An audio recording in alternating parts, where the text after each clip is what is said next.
I'm Chimama Mangazi with Business Time on Times. It is a magazine program where we bring you business and economic news stories making headlines. In the program today, International Monetary Fund IMF says negotiations with the government on a new extended credit facility program will be conducted within the 2021-2022 financial year. Also in the program, Malawi signs a $150 million deal with South Sudan. We have these and other stories. Stay tuned.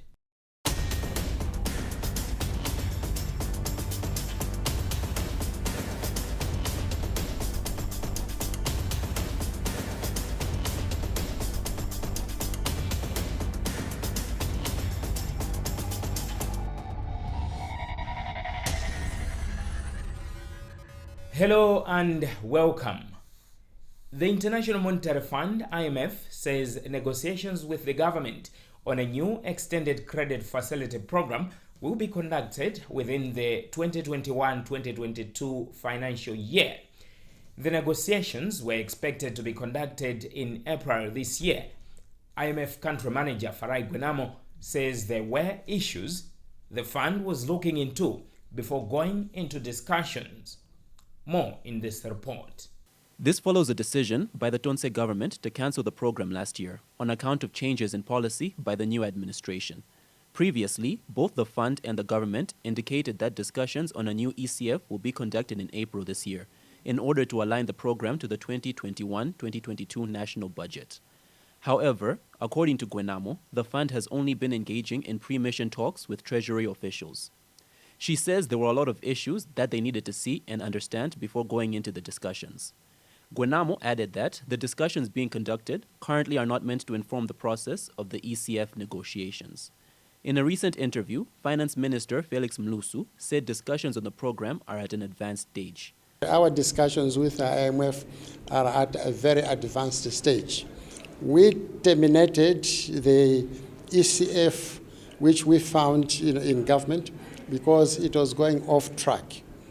And we therefore wanted to negotiate a fresh one with conditions that are acceptable to us, and we fully understand and we all agree that those conditions are going to benefit the country. The ECF provides financial assistance to countries with protracted balance of payments problems. Recently, economic commentators tipped government to lobby for investment and development assistance from the IMF when it negotiates a new ECF. Last year, the IMF dispersed about $192 million for emergency COVID-19 support, out of which $91 million was dispersed in May 2020 and $101 million in early October 2020. The first disbursement was entirely balance of payment support, and the second disbursement was 70% BOP support and 30% budget support.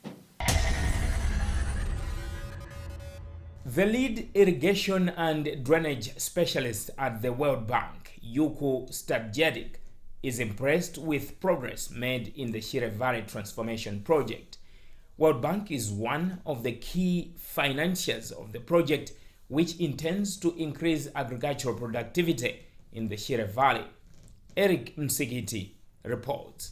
Regarded as one of the biggest agricultural projects in the SADC region, the Shire Valley Transformation Project will also improve the sustainable management and utilization of natural resources for over 223,000 households in Chikwawa and in Sanje districts. Stadjedic, who together with Minister of Agriculture Robin Lowe toured part of the works under the project in Chikwawa, said he was impressed with the progress made thus far. So we are very pleased with the progress. As you know, COVID has disrupted many projects and many activities in many countries. There is some delay here, but considering the circumstances, we are very pleased with the progress. This project is this contract is ongoing. The second contract will start very soon, which will take the main canal all the way to Lengwe. So we're very pleased with what we're seeing here. Before touring the project itself, Lowe toured and held talks with officials at Pata Cooperative and Ilovo Sugar Company. He said he was particularly happy to note that beneficiary farmers and cooperatives are fully prepared and ready to utilize the infrastructure once the project is completed. I just wanted to do 3 things. First thing is to appreciate the update and progress so far made in terms of intake construction and the first 6 kilometers of the main canal. I can assure you I'm very impressed. There is good progress, and this is very encouraging. The second issue is to appreciate what the beneficiaries are doing in terms of their level of preparedness for the project. And I visited 2 potential beneficiaries, that is Irovo and the Pata Cooperative. I'm also impressed to learn from Pata that they are very prepared for this project. But we still have to negotiate with Irovo, because what I've learned from Irovo is they have already done heavy investment in terms of drip irrigation and tapping water from the other end of Shire River. So tapping from this main canal to them, it will be very expensive.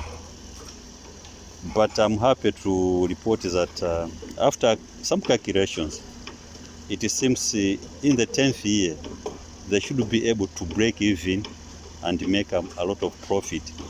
So it's a matter of perseverance. So we'll do more engagements to make sure that Irovo, which by plan was supposed to get 25% of the water resources, should participate fully. The other thing is I just wanted to learn level of preparedness in terms of transformation for the list of farmers. And I'm still engaging with my ministry to make sure that this does not turn into another white elephant.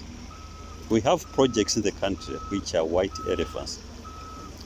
And the aim is to make sure that at some point we should be able as a country to start utilizing the water resources.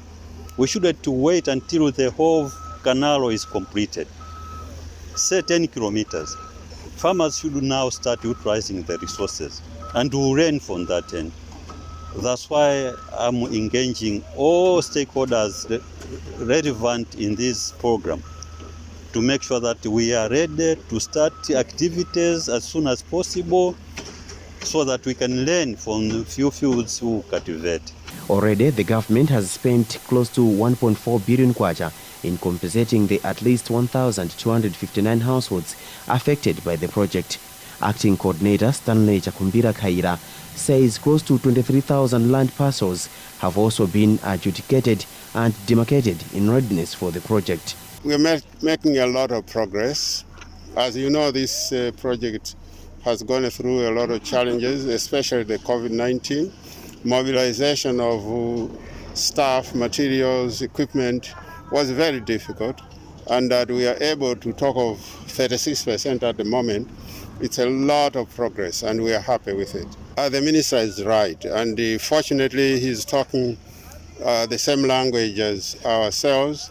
We are ready to make sure that farmers can start utilizing the water when they can, in fact, our plan is that when we get out of Majete and you're moving towards the Lengwe, the first pieces of land that are on the way should actually be ready to receive water.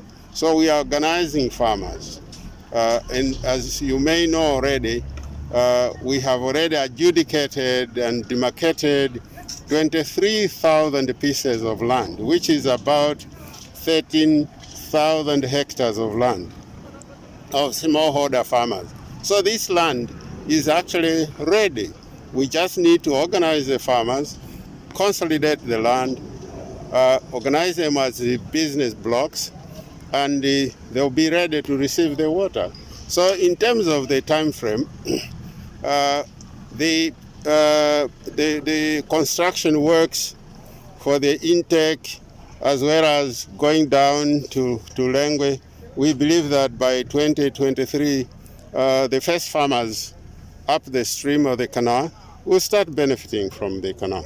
The project covers 43,370 hectares of land and involves the construction of canals which will be used to tap water from the Shire River to parcels of land used for irrigation agriculture in the area.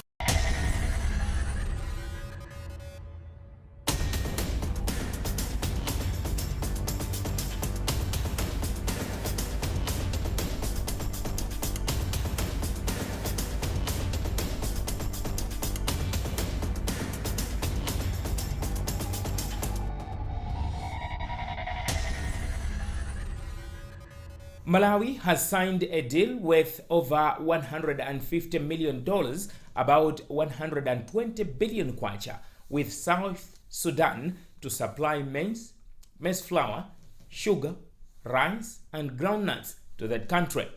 In return, Malawi will be importing petroleum and bitumen from South Sudan. Minister of Trade Sosten Gwengwe says the Afreximbank will help with lines of credit, supporting banks or directly dealing with exporters as a guarantor to transactions. He explains. Speaking in an interview after returning from South Sudan, Minister of Trade Sosten Gwengwe said the deal has a blessing of the Afreximbank, which will help with lines of credit, supporting banks or directly dealing with exporters as a guarantor to transactions. Gwengwe said South Sudan is a potential market for a lot of Malawian products such as soya, sugar, rice, cooking oil, tea, coffee, poultry products, and Irish potatoes, while Malawi could tap white petroleum products, bitumen, pharmaceutical products, and technology from the country. He said that together Malawi and South Sudan can combine their endowments and facilitate co-investments among their private sector enterprises that will produce trade in their two nations, as well as make strides across the region. We are back from South Sudan, where we've signed the MOU with the Republic of South Sudan. Essentially what it is we'll now be exporting our commodities, most especially maize flour, beans, rice, and quite a number of other commodities because they have a huge deficit on cereal. Whereas here we have some surpluses, especially in maize and beans. So we'll be exporting such to South Sudan beginning immediately. South Sudan businessmen, they are going to be given access so that they can bring in fuel. They can also bring in bitumen. There are also some other bigger companies in South Sudan, for example, Trinity Energy, that want to invest in farm tanks here in Malawi, so that we can have huge storages of fuel, so that others can actually access fuel from within the country. That should make our fuel cheaper when that materializes. So essentially, it was just finding new markets, new horizons for our exports, and I'm really pleased that it worked out the way we wanted. South Sudan Minister of Trade and Industry, Ko Ethan, said South Sudan is a market for cereals as the country has a deficit of 465,600 tons. He added that there is a shortage of food in the country, South Sudan, and they have been importing from neighboring countries, but Malawi government has seen their suffering and it wants to rescue them. Grain Traders and Processing Association has since applauded the move, saying when the deal is between governments, exporters do not face hitches as the prices are established and competitive. The organization's chairperson, Grace Mejiga Muhango, said it is now up to traders to utilize the opportunity. She added that there is also crude oil, which the country South Sudan manufactures. Therefore, it will increase demand for raw materials such as soya, and prices will be satisfying. Meanwhile, the ministry has published a Gazette supplement to the Control of Goods Act dated 4 June 2021, which, among other things, mandates the trading of grains and legumes only through structured markets that are commodity exchanges or any traders with such a license. It further prohibits exportation of such products by individuals or traders, but through structured markets. The Gazette reads in part that the objective of these regulations is to provide for the export of the prescribed grains and legumes in order to bring order and transparency in the export of grains legumes and oil seeds and ensure export proceeds are tracked and repatriated to Malawi in accordance with relevant legislation. Agriculture expert Tamani Nkonomvula said unless otherwise interpreted, but the regulations are good in bringing about sanity in the export and marketing of agricultural produce. Deputy Minister of Labour Vera Kantugule says there is a mismatch between training being offered by community technical colleges and the skills that the industry needs. She says this is why some college graduates fail to ably articulate issues related to their fields. Kantugule has since pointed out that the ministry, together with TVETA, is reviewing the curriculum. Our universities are producing. So what we are doing now, because the Ministry of Labour, we are responsible for TVET, the TVET sector. So we are reviewing the curriculum to ensure that it responds accurately to the ever-growing needs of the labour market. Because without that, then our economy will be lacking skills. So the other thing is that, as you know, the world of work has changed because of COVID-19.